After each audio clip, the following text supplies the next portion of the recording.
The lights that shine in darkness aren't always visible under the sun. Beware the tales told by fire's keepers.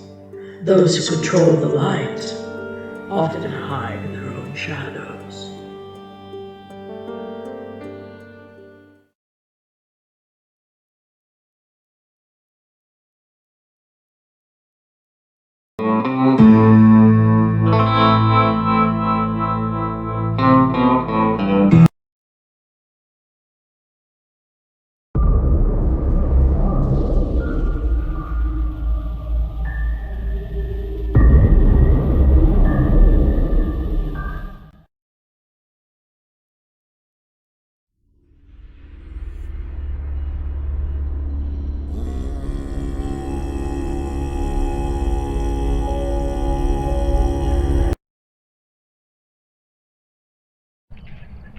You're only.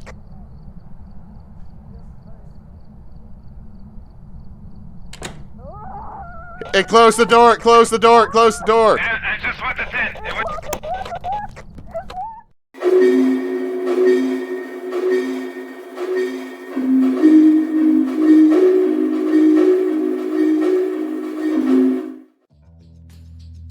I know y'all heard about that asshole up in Chicago, but you heard about these bad witches down.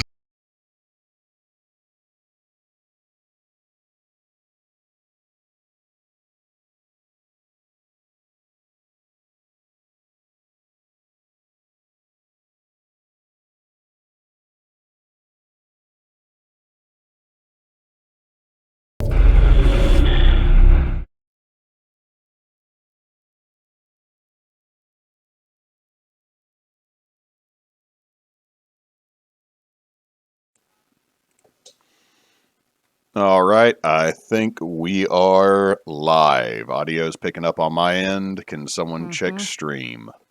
I am checking Are we stream live? right now. We're live? We are live. Yes. Lives. Yes. Yes, we are live. Okay, welcome everybody. My name is Ninja Spence, also known as Spence, and then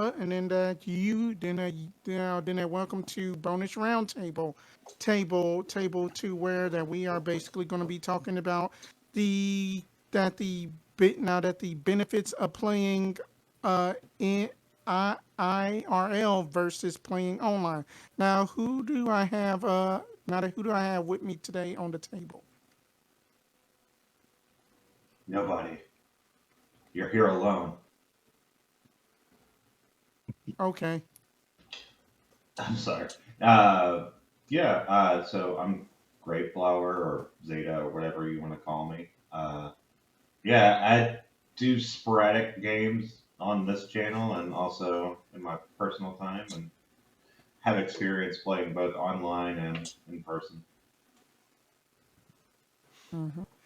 I'm Miro or Hewitt, because everybody's going to end up calling me by my normal name anyway. I've been one of the longest running DMs on TBA, and I've done both online and in-person games. So, woo.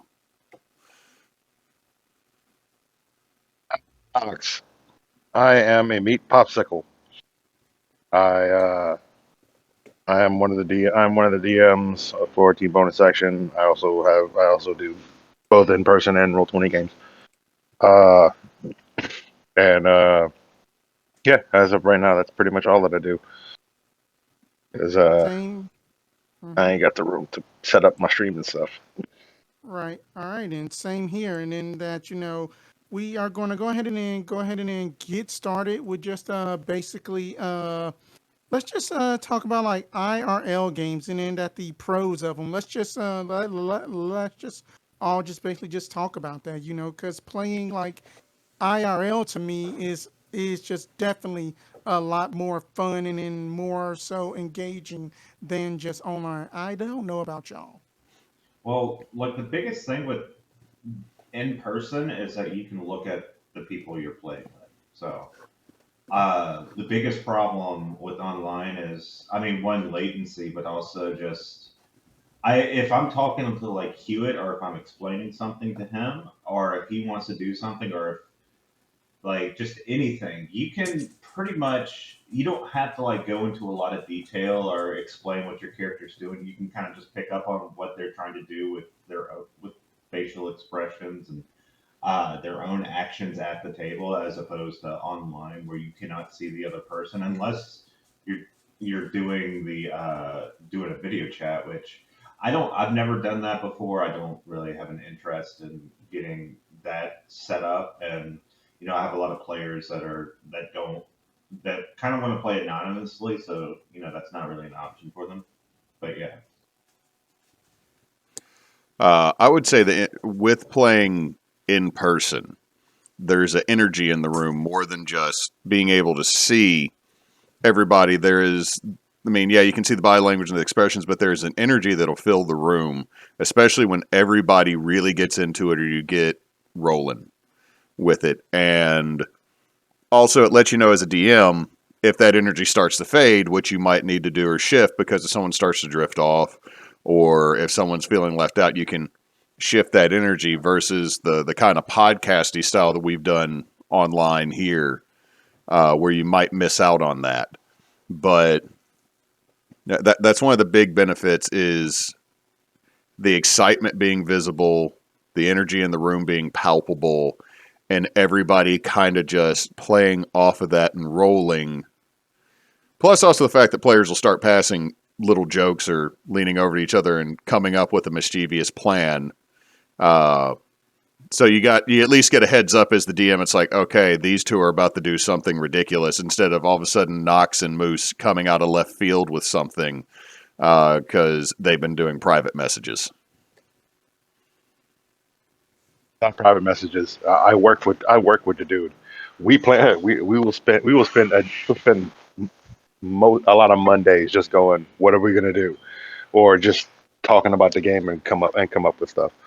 Which is one thing about in game in person games as opposed to online is I play because of my space situation at the house, because I don't have a dedicated area to have my computer set up and be comfortable.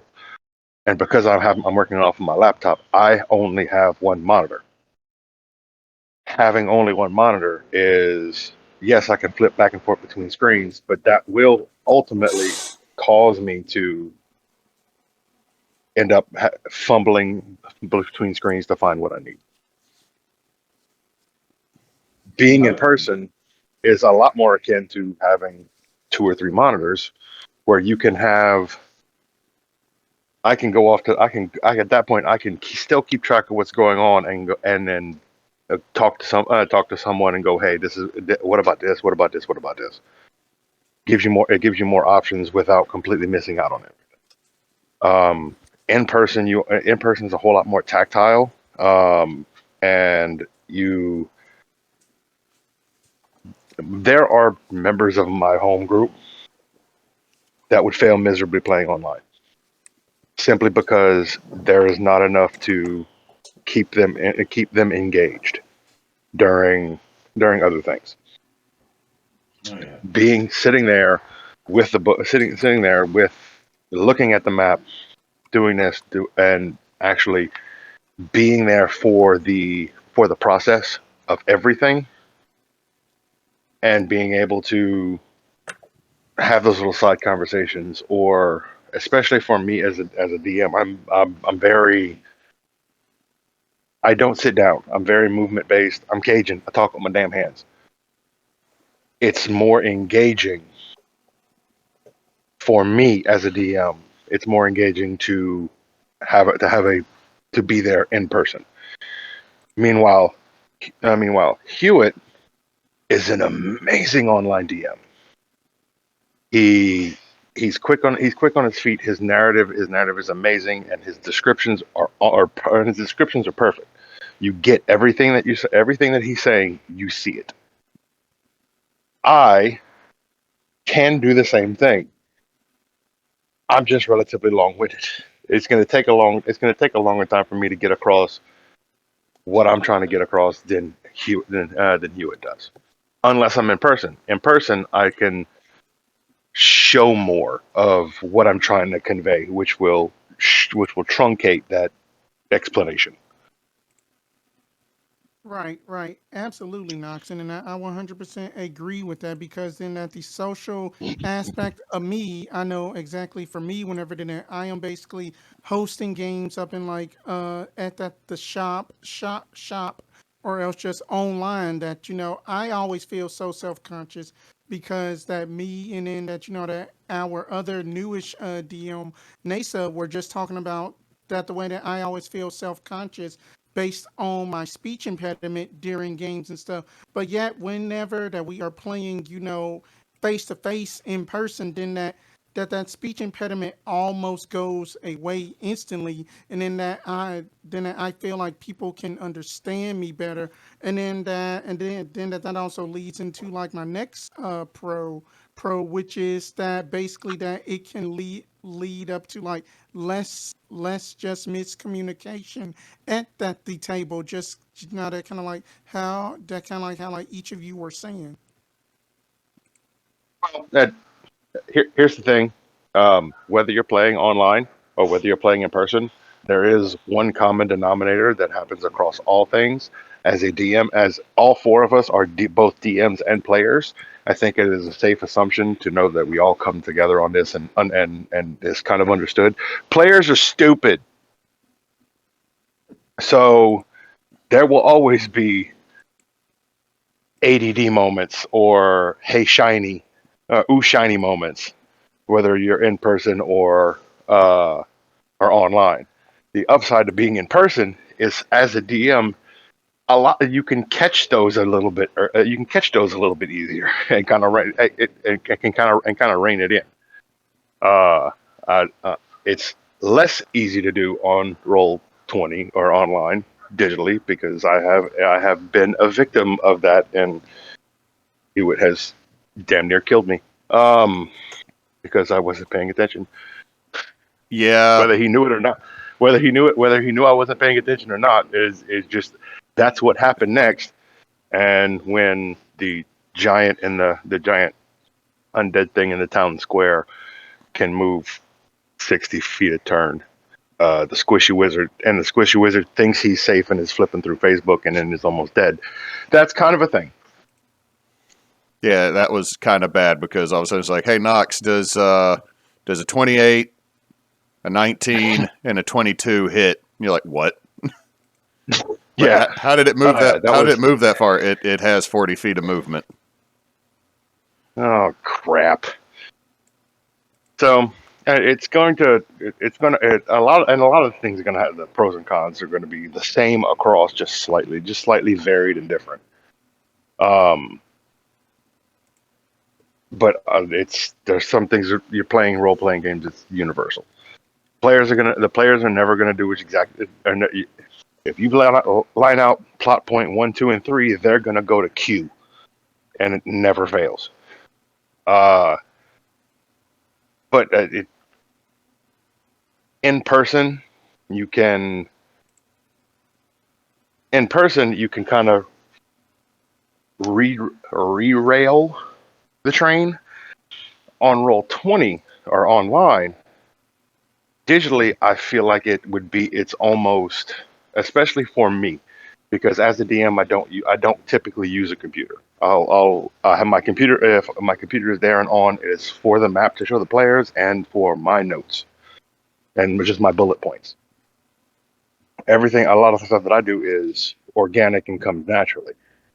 I feel digitally, you have a little bit more option as far as course correction from behind the scenes. If something happens and either an idea pops in your head or the players do something completely unexpected as per usual, it's a little I would it's a little bit easier to kind of look something up on the fly and have it ready. Yeah. Like, I don't know about y'all, but when I do a game online, I feel like I prepare differently and almost over prepare for it. Whereas in a IRL game, I can just kind of have my notes and just it's easier for me to go off the cuff. IRL than it is online. But I also think that's the nature of just being in person and being able to read people in the moment. Whereas you don't really get that online. And sometimes, like when I first started doing online stuff, I always I would have a map for everything. I would have, the overworld map. I would have the town map. I would have the maps to the various different places, and I felt like I had to have a map up every time. And I've had to stop myself from doing that because one, it's a lot of work, but two, it's like you got to let the theater of the mind kind of do its own thing. So, like, I had to really take a lot of what I did from IRL games and put it into my online stuff because Yeah, more and more. I can't really and like more directly, like focus on okay, like it's not, if in person it's natural and reactive, and okay, I'm just gonna go. All right, I got 3 bullet points for a 4-hour game. Let's see how many I get through. To online, it's having to force yourself to be in that mindset. And it's like instead of having and a lot of it is because you have so many resources available to you because you're already on your computer, so you have those options up front right there. A quick Google search will bring will bring up a false hydra that you can just drop on them at any moment, which I'm surprised that he would hasn't yet, but that's beside the point. I'm going to stop talking Don't before my character don't dies. don't give me ideas. But You are giving me ideas too. oh So no, it's False Hydra is one of the best horror monsters for a low level. Mostly because the False Hydra stats for anything other than an adult aren't amazing, other than you can forget they exist in the middle of combat. Yeah, So that's beautiful. I mean, like, it no, is good. it's not hard. Like, it's like I think because there's no official stats for them, but one of the stats I No, saw it's a put third party monster. one of the things I saw is like if it's an adult false hydra with 10 heads, it's a challenge rating 14, 15, but it barely breaks triple digits of HP. It's Yeah, just it's literally the thing that the reason this thing survives and is so deadly is because you can literally forget it's there while it's eating you. yeah, it's literally the silence from. It's essentially a large monster version of the silence from Doctor Who. If you are not 100% focused on it, or any small thing like it eating you distracts you, you will forget you are fighting it. So, but what you're saying, like what everybody's saying with preparation, Yeah. I'll say this is when you say you got 3 bullet points, I go, you guys have bullet points. Like anytime I've run a in-person game, I make a very generalized set of notes. I note what's going on generally in each location. Like when I did Into the Woods, I Mm-hmm. knew when y'all went to Ember that it's a city ringed in magical fire that they believe they have to sacrifice to keep alive. They don't understand exactly how the wall works. They just know outside of the fiery wall is death in the forest. So when you got there, they see you as outsiders and they're like, all right, if we burn them, if we send them to the Great Harvest Lord, then the wall will burn forever. Because this is this great gift. These are outsiders, powerful outsiders. And then if you had gotten to spend more time in Bog Bale, more or less, that is it is a mix between a floating Wild West town and a prison of Baal worshippers, because they literally live in something terrible, so they worship the scariest thing, hoping that because it's so scary, that it'll scare everything else from fucking with them. And then hags are hags. Right. I mean So that's always the thing. uh, it's in person. I am very much a by the seat of my pants improv individual, and I won't lie, a couple beers makes that way easier. Uh, not that that's a DM trick for anybody out there. Oh, we got messages. Oh, hey Nate. Uh huh.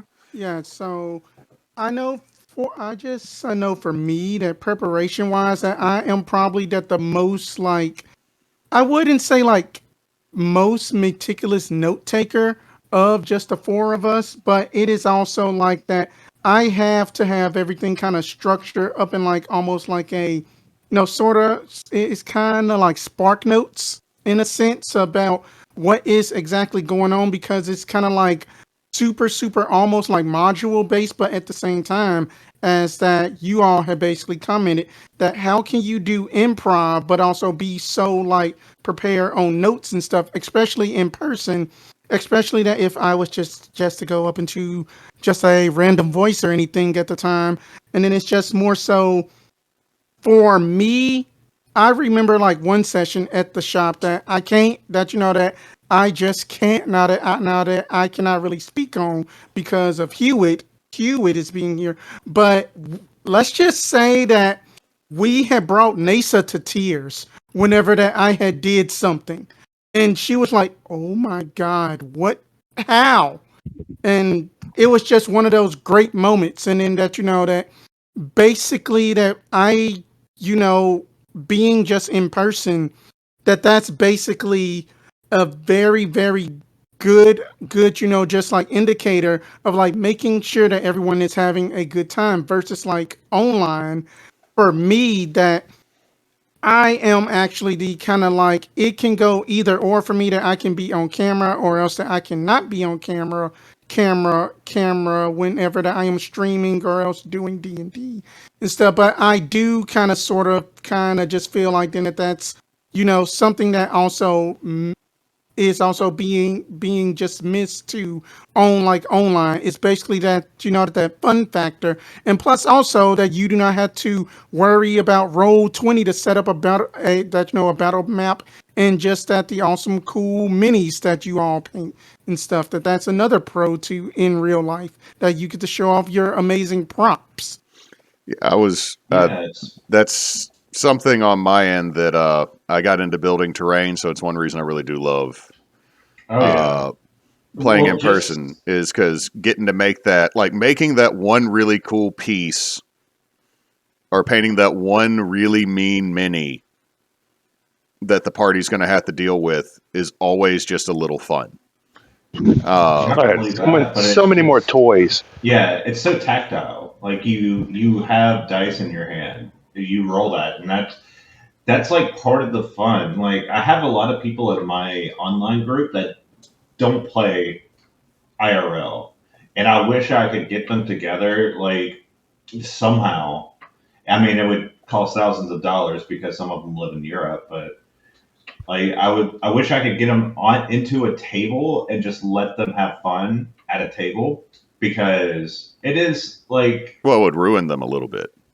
it would ruin them a little bit, but also just there's a certain amount of fun like just rolling a die versus clicking on on Roll20 and it just throws numbers up at you.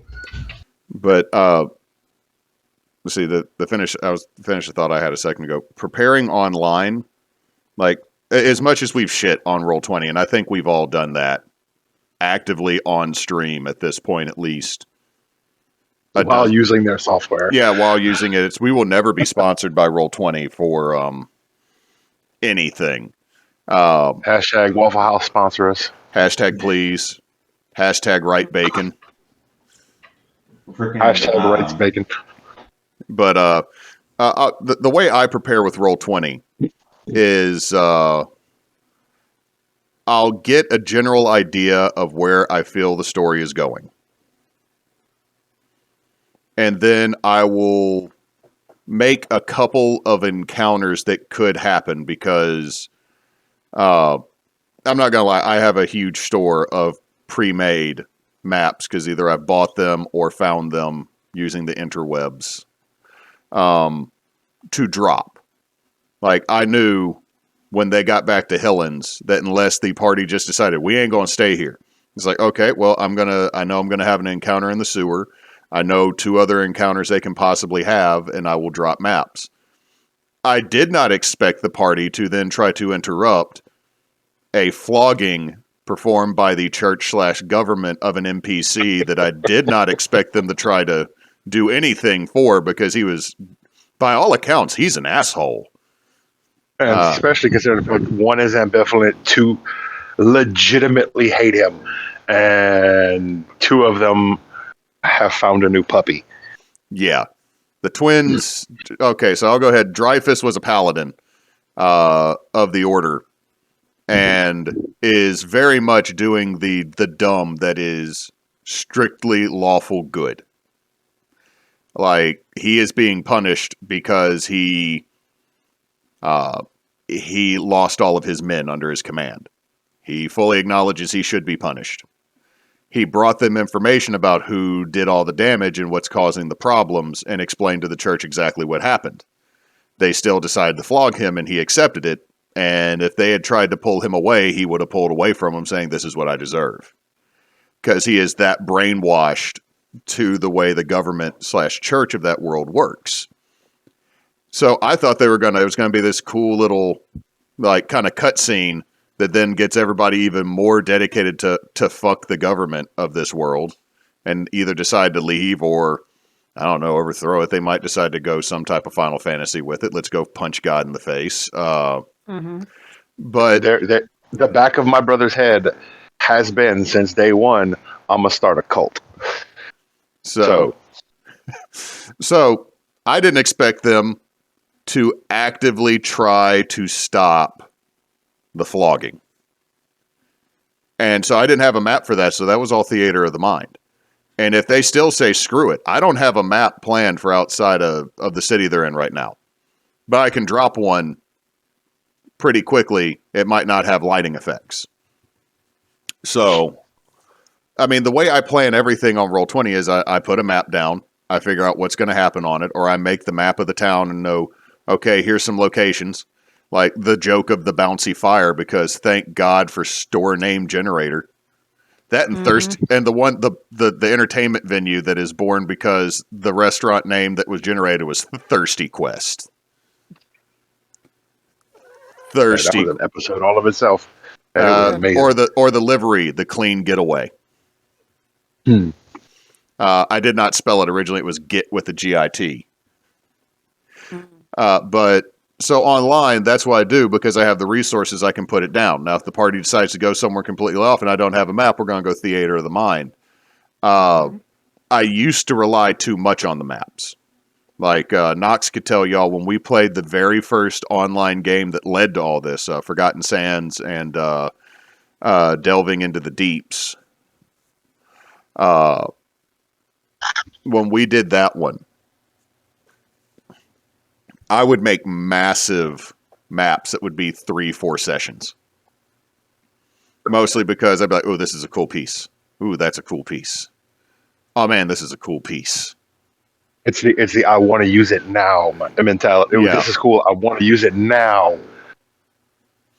So, and I mean, that would work. That worked for when we did it.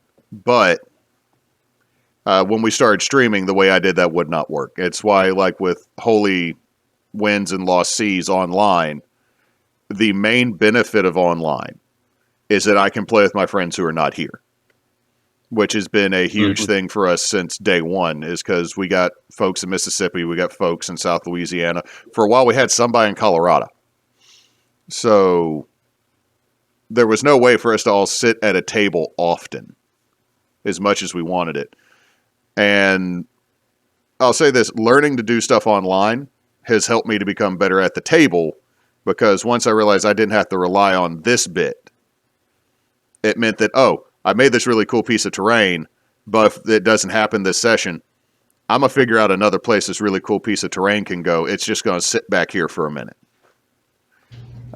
I mean, that's one good thing about like some of the terrain you've built. It's like kind of like general.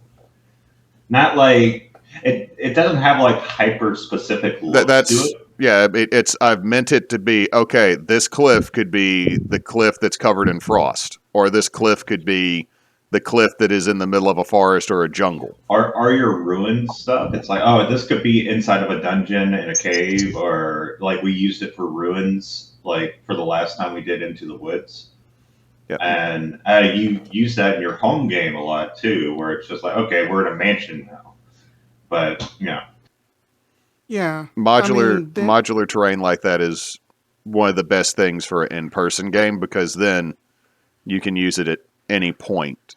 Like the thing I wish I had thought of before I made a ton of dungeon tiles is simply because of how small the space we usually play in is. You don't have like, oh, well, someone's 300 feet away from everybody else. Is I really wish I had done like John from the game shop, Lemmy Winks. He made on a 3/4 inch piece of Fomalar. One side's wood, one side's stone, and he puts it on a Lazy Susan. And then he builds the room off of that because more than likely you do not need more than a 40 by 40 foot room. So, I mean, and he could set up technically, I think, 100 by 100 foot room on the size of the piece of foam he has. And that is a very compact, easily transported piece of terrain that you can use, especially for games like Up at the Shop. That means you don't have to keep bringing out maps, or I don't have to have a whole Tupperware container of terrain bits to bring in. But yeah, I'll shut up now. then let you know that I kind of sort of do agree with the whole like long distance and such, as far as in like basically including some of your online friends to game and stuff. That that the last point about that the IRL games, which is just kind of sort of like basically it's just a toss up, but you can have food and stuff at the table. I know that for like all of our Into That the Woods games, I have been really and truly enjoying the thematic food that Grave has done for our games, and then especially to those pierogies. So those pierogies were good. They But for pierogies did turn out really The good. pierogies oh yeah, caused me not to lose weight that week. Yeah, they were but dense. Super dense. But yeah, it is what it is. yes, yeah, yeah. Then that I know whenever then that I basically take my turn, then that I will try to basically make it rustic good and also a little slightly healthy, but just only like 5% healthy. But anyway, then that one con for me about playing on Roll20 and stuff that's since then I'm basically the newish person to kind of like online tabletopping is basically the setting up process. If that Roll20 was like a chaotic evil god, I just want to just punch it in the face. Cause I would just much rather just be like, you know what? I trust all of you. Just roll your dice, and I would just use Roll20 for just map. That's it. Yeah, I don't know how much I trust people to roll their own dice, but Yeah, no. Uh, you got to really trust them. Like, I'm surprised Spence on any of our entity killers has not asked us to roll on like Roll20 or something because it's a lot of faith. But luckily, everybody in that game is not going to lie. Also, lying about good rolls in that game is kind of silly because that's how you don't level up. Get the keeper to basically be like, oh, that you just lied about a dice roll, that you get 3 points of luck marked. Oof. Yeah, setting up on Roll20, I have attempted to figure it out myself about 3 or 4 times in the past 2 or 3 months. Simply because I want to run, I want to pick the wheel back up for y'all for TBA. Yeah, no, I, mm-mm. um, I'm gonna have to like sit down and find some YouTube videos and walk through so that I can learn. It's gonna take me a minute to figure out how to do this stuff. I am willing to help at any point. yeah, they're gonna help as well. It's the only reason why I know Roll20 so well is because I've been on Roll20 since like 2013, 2014 probably. So I just have a lot of experience on it, and just a lot of it is just over the years of trying to fucks with it to do what you want. Like you just kind of learn how to work with it.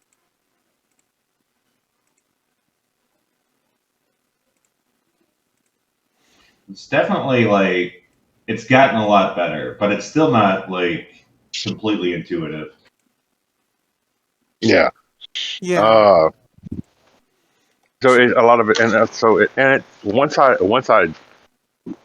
grasp some of the basic concepts, especially with some of the other tools that I found that like I talked to Hewitt about agraz or whatever it was that we went over Monday.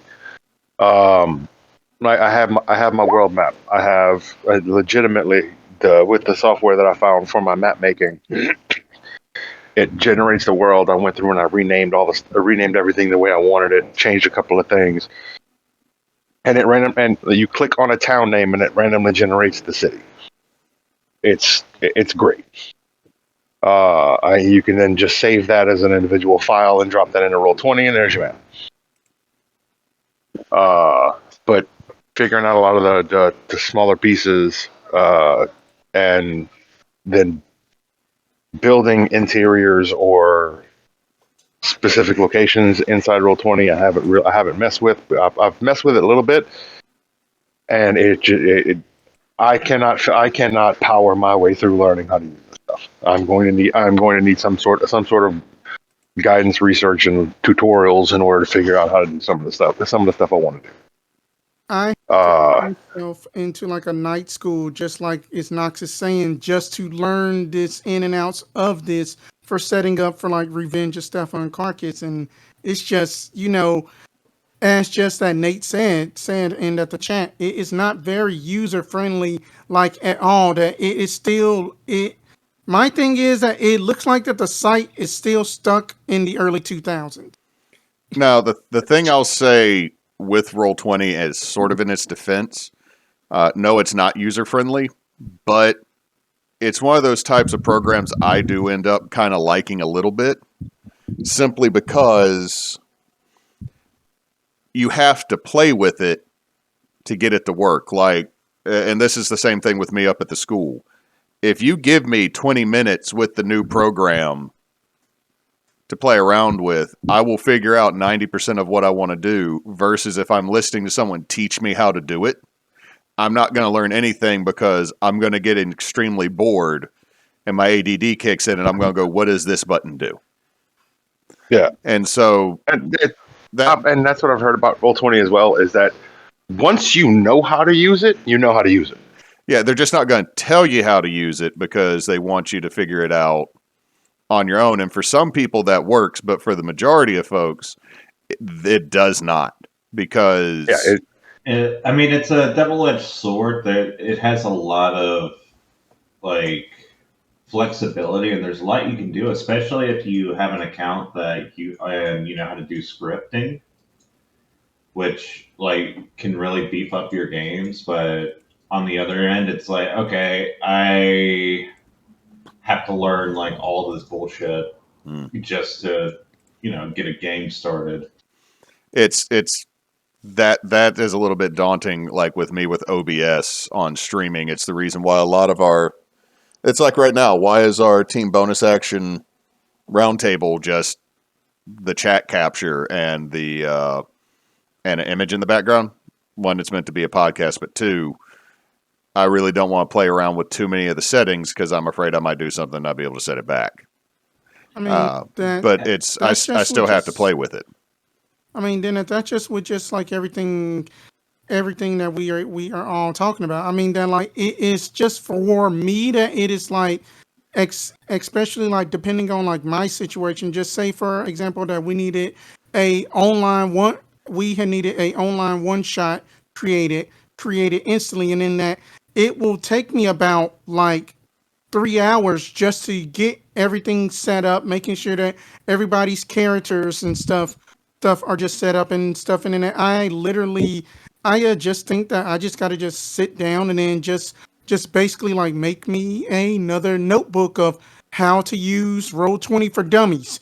I mean that that it just I mean that for me it's just a lot of the huge preparation factor on. You got to make sure that you find non-copyrighted minis. That you got to make maps and such, and then it's just I haven't done that with the minis. Yeah, well, with the I mean, if you're playing in a personal game, I mean, you don't have to worry right. about that too much. Yeah. But I will say, there's at least with D&D, it's become a lot more plug and play on Roll20. I really enjoy the fact that you can buy the digital versions of books, and if you buy the monster manual, you get the full set of monsters that you can just drag and drop, and it has all the stats. Like back in the day, you'd have to put in the stats and do a lot of the calculations yourself, especially with fucking It helps. Pathfinder. It Oh my helps. god. It helps so much with spells. It is Oh yeah, just being able to that's a drag and drop plus. spells. Which, by the way, Knox, I just fixed your firebolt. Okay, cool. That wasn't working at first. We'll need to give it a shot again later, but it should work. Okay.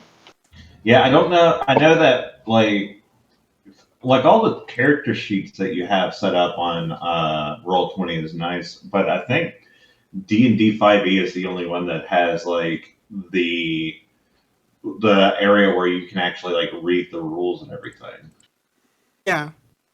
Yeah, that they have the compendium on that the D&D 5e system. I mean, if it was just if that Roll20, I will just say this instead of just constantly just shitting on it, in a sense, just basically that if that they had a way to basically say, for example, that you had your human fighter Ashy Elbow, and then you basically just wanted him to be introduced up into, let's say, Lost Seas, for instance. And then that I want to be able to just upload the PDF of just Ashy Elbow, and then that Roll20 basically gets all of that stuff in there. That will make a lot of things a lot easier. I don't know if a lot of the online services have a scan and plug-in, but I do know that if you had Ashy Elbow in one game, if you have access to the character vault, I don't know if that's on the lowest. I don't know if that's on the lowest level. I know I get it paying for the second level. That I can drop Aldrich at the level he was at in Chris's game into any game I have because I have them saved, and I've saved everybody's characters.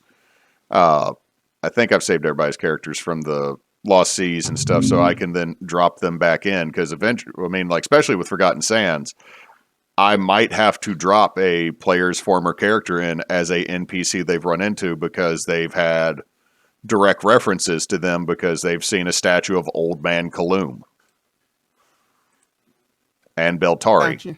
Oh, I should update what I say right now. I'm looking at the marketplace, and apparently they have a few other books you can buy, and you can use them in game because it looks like I was looking at the Pathfinder Second Edition. I made a quick one, and yeah, as long as you have the book for it, you can load it up. But D&D 5e is the only one that you get the basic rules for free. And my issue, and that is all well and good. My issue with that scenario, I currently have sitting on my shelf 15 Dungeons and Dragons books, hard copy. I own 5 copies of the Player's Handbook. I don't want to buy a 6th. I don't want to rebuy. I feel that the Monster Manual and stuff like that. So it now, and Hewitt and I especially have had this conversation previously. Now, when 5.5 or 6 comes out in 2 years, then maybe, because the thing about the next edition, from everything that I've read, and Zeta's going to understand this, it works a lot. It looks like they're going to the Warhammer model for new editions. Oh, yeah. You will, the new books come out, you will grab the new Monster Manual Player's Guide and DMG. Any rules that are in those books are now the rules for the game. However, every supplement from 5th edition is going to be essentially is going to be canon, is going to be legal in the game until it is covered again. So for anyone who for the Warhammer guys in there, 10th edition Warhammer 40K 10th edition comes out. You still play all of your armies like you did in 9th edition until the codex for your faction comes out. Then you have new rules. So they're going for it seems from everything that I've read, and there's not a whole lot out there. From everything that I've read, 6th edition they're going to go to a rolling rule set model. So all of the rules from 5th edition will be there. You use the 5th edition rules for 6th edition unless they are reprinted, and then you use the new ones. So you will still be able to use the Soul Knife Rogue, Tasha's Soul Knife Rogue, in 6th edition until they come out with a new Soul Knife ring. Then your shit changes. Yeah. When it comes to that, then at that point I would legitimately be depending on, because I've never bought any of the books in there, and I think that Zeta and Miro would have a better idea on how to answer this question. I don't know how readily available. Like, can you thumb through the book on the computer in Roll20? It actually works more like a wiki on Roll20. When you go to the compendium, you can just type in what you want, and from there it's like, okay, I want to look up this feat, and then you just type that in, and it'll pop up a window. And if you have access to it, it'll bring it up. If you don't, it'll say it's blank.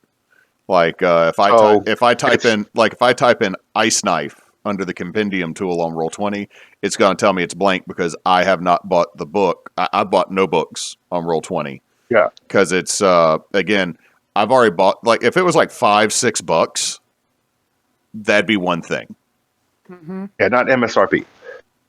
Yeah, like most of the books on Roll20, I think, are a little bit overpriced. But I mean, it's the same thing with D&D Beyond. Like you're telling me, okay, I'm going to sell you the digital copy of this book for $25. I'm like, you're selling me. I bought the original, the paper one, for $50. You don't need to be charging $25 for an online book. I'm not going to buy your resource. Now, if I had not bought anything yet, I would look at buying this. And then I think D&D Beyond and Roll20 kind of link. I think they do. So now I would honestly not be opposed. Now I don't know what they would be doing. I don't know what the logistics of doing something like this would be, but very similar to how the Pokemon digital card game works is you buy a pack in real life, you get a QR code that you can then scan into the game and get not the exact same pack, but get a pack of the same set in the game. See, that would be if something like that. If something like that, either using the ISBN number or the barcode, or even a piece of paper I think that it's inside the cover. I was going to say there probably should be a QR code inside, because the ISB and the someone would go through and QR code that shit. I mean, it would mean they also have to plastic wrap the inside or plastic wrap the books. Yeah, I mean, but that's a small thing to do. I mean, it is. Now I'm just remember back in the day going into the Books a Million, and like so much shit was plastic wrapped. So you're like, what's in there? And then when you get old enough to actually buy it, you're looking at, why was this ever plastic wrapped? Yeah, they said fuck. Okay. But if they could come up with a solution like that, where if I buy the physical copy, then I unlock it in D&D Beyond. That would be outstandingly amazing. That would be, but there's a problem with that. Hasbro, money. Yes. Hasbro going to make that money. I was just about to say about the parent company. Hasbro controls it, and in that, I mean that it does take time to basically sit through their thumb in all of the stuff from like Xanathar's and also Tasha's and such. But honestly, for like the players' spells and stuff, that's sort of also whenever that I give my players access to just their sheets and stuff, I just fully and truly expect y'all to input your spells and stuff, unless of course if you need me to do it for you, because that's something that is going to take load of your DM in a virtual concept I've had in a to sense. I've had to do that for one player. In our Monday night game, I've had to input spells and help him out. But now that his son-in-law is a semi-professional, or I don't know, I haven't heard from Jake in a while, fully professional DM on Roll20, I think he takes care of it. But I won't lie, when it comes to putting in spells, I do shorthand. When it comes to bringing a creature into Roll20, making an NPC, I will shorthand and only take the stuff that's really important. Like, hey, no one in the party has the ability to create fear. I'm not going to write down on this creature's character sheet right now that it is this one thing about how it's not, like the paragraph about how it's not affected by fear. I'm not putting that in. I will boil down attacks to the bare minimum. Like if you drop a pre-created creature and Roll20 down, and it has like a save, like it bites you and then you got to make a save. It has like a whole paragraph and everything about it. I put in strength save at number, and if they don't make it, I click the next attack that's on the character sheet that is just the damage from that. Right. Yeah. Yeah, but then there are also like websites and stuff that I know, for example, if it's like spell sheets and stuff, because if it was just like ashy elbow, just that that our just regular human fighter, yeah, that that just basically upload him and he's done in a sense. But if that we just got like that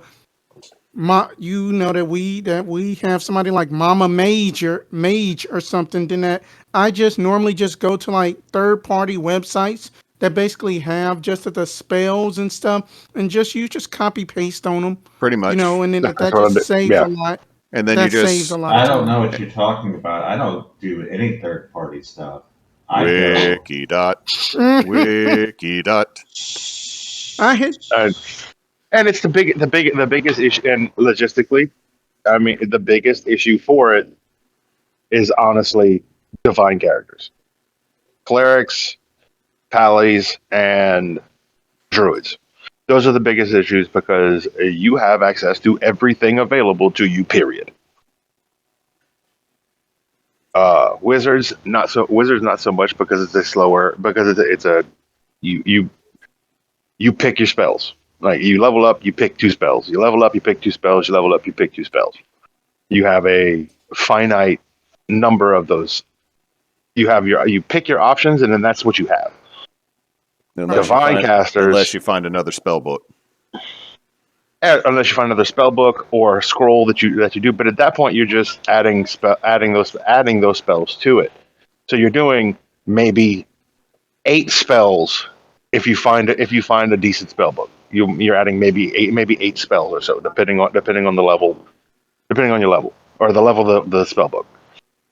If it's a cleric, day one, roll stats, start copy and pasting every fucking spell in the book because every 8 hours you have access to every spell in the book.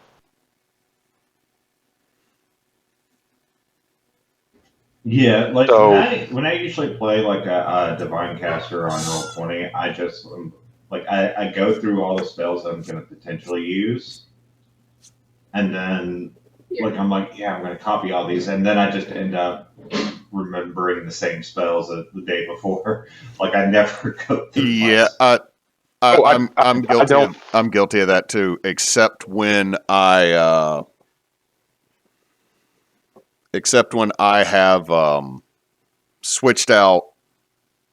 I won't lie. I have been the cleric that decided I'm not doing Revivify today because it's not dangerous, and picked up a like more support based like utility spell. Like we're going to be moving. I need to be able to create food.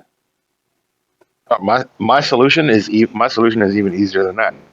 I don't use Roll20. I literally have my binder next to me. I literally have my binder next to me that has we printed out long when we first started playing. We had a paladin and a cleric. Mish was playing a cleric. So I literally went through and I found copies of the spell cards formatted to print out and to cut out in card shape and slipped them into card pages into a binder. I have all of the cleric spell cards except for maybe from about to say Mordenkainen's on. Any new spells from Mordenkainen's on, I don't have in my binder, but that's easy to remedy. And if I'm playing a cleric like Tarek, when I was playing Tarek, I had my binder next to me and with a wet erase marker, and I would then go through. I had all of my domains. I had all of my domain spells highlighted, circled in green at the bottom, so I always knew what those were. And then I would go through and check off my chosen spells for the day. So I wouldn't. So my solution to that was I don't use Roll20 for it. I mean, yeah, And then that. Go on. Sorry, I didn't mean to cut you off. oh no, it's that is the easiest solution, and that is one of the biggest flaws of Roll20 is that for a spellcaster or especially for a divine spellcaster that options can change every 8 hours. The easiest solution to your spell list is to not use that program. This is true. However, I'm going to say there is one benefit that online games have that I have versus live games for TBA specifically is the setup for a Roll20 game or online game for TBA is so much easier than the physical setup for what we're now doing for setup with live games here in my living room.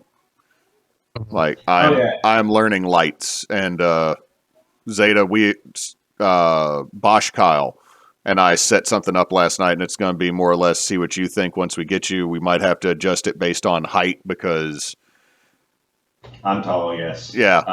Him's tall, boy. Yeah, you know, you're most of a head taller than me, which means you're even slightly taller than Bosch with that. Yeah. Well, I think we have gone through like a lot of the problems we have with online stuff, but I think the best part of the online stuff is just it's easier to schedule. It's easier to get people on to play. Yep. Cousin Ronnie doesn't derail it as bad. Yeah. And like even and it's easier than ever to like introduce people to play because you can be like, oh, you want to play? Oh, you don't have dice or anything like that. Well, why don't you just sit in on this online game or if you want to join in, like, and I can like pull up something like I got a few modules on Roll20. I can just load that pre-made module. Like I have Dragon Heist on there, and I can just play that for people and go through that. It just makes it easier to introduce people to it, and it's also easier to play with people that like you might not like. Well, in like the case of like Knox, and in the case of like some of my friends overseas, it's like we can't like get together for a game in real life like every week unless it's online, and it's really helped. Just be able to play with people that we usually wouldn't be able to outside of the internet. Yeah, 100% agree with that. I mean that just as far as in that I go as far as in that I am trying to contact some of my artist friends and like, hey, do y'all want to play? But then our schedules never just sort of like really and truly line up because of all of the stuff that I got going on with just like TBA and then plus my own things and such. But one thing with just Miro that I can say that this new setup setup has been getting better, and then it just takes a lot of just work and stuff, and just a lot of resourceful friends and stuff to just try to get everything going. That we will get everything going.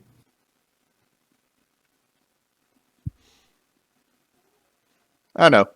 It's just one of those of I keep looking at the wish list that people have added to, and I'm like, oh man, there's so much of this. I don't have to do it right now though. Cool. Right. I mean, then that's just all what it is about. And in that, I do believe that this is being about an hour. I think that that we had a fantastic conversation, gentlemen. And then that the only update that we have is then that you know that y'all have been blessed by that the TBA guys today with just at the first of two streams, and then I am going to let Zeta go into up into his into the woods game.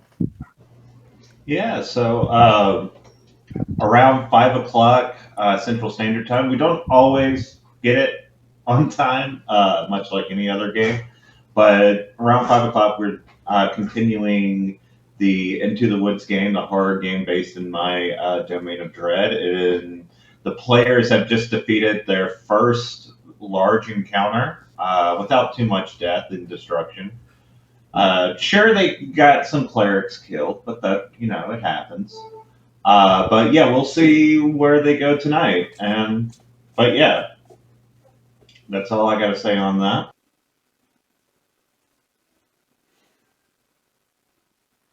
All right, and our socials are team team at underscore bonus. I think bonus at underscore team. I don't know, Emily's gonna get mad at me that I keep forgetting what our Twitter is because I don't live on the internet. But if you see the high, You can put a sticky note on your computer. yeah, she'll probably have to tape it there because I'll pull it off. It's just a sticky note. You're not wrong. But let's see. Also, if you see us on Facebook, it's Team Bonus Action. If you see us on YouTube, it is Team Bonus Action. If you see the Yellow Hydra, it is us, and we will have several videos uploading between now and March. I'm into March with videos that are going to be uploaded now.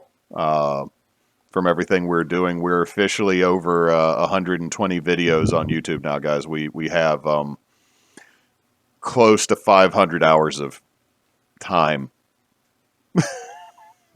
Hell yeah. Gee. Oh yes. Oh, go on. But yeah, so keep an eye for us over there. This will be up probably next month. I try to get it to where roundtables upload the following month on a Sunday. So thank y'all for tuning in, and I'll let our final sign off be whoever wants to do it. Just is here, so Yeah, since not Oh, since Knox is Is that- since is that me? Since Knox is here. The sense knocks kind of cut out on his end. Anyway, we appreciate y'all coming and hang out with us this evening, or well, actually this afternoon. It's kind of hard to break that habit because it's usually dark when I'm sitting on my porch doing these. We appreciate y'all coming to sit with us this afternoon. If you're watching on YouTube, appreciate you. Hope we had some informative banter between the four of us. So until next time, folks, don't let your meatloaf. good night, afternoon, everybody. Okay, nice.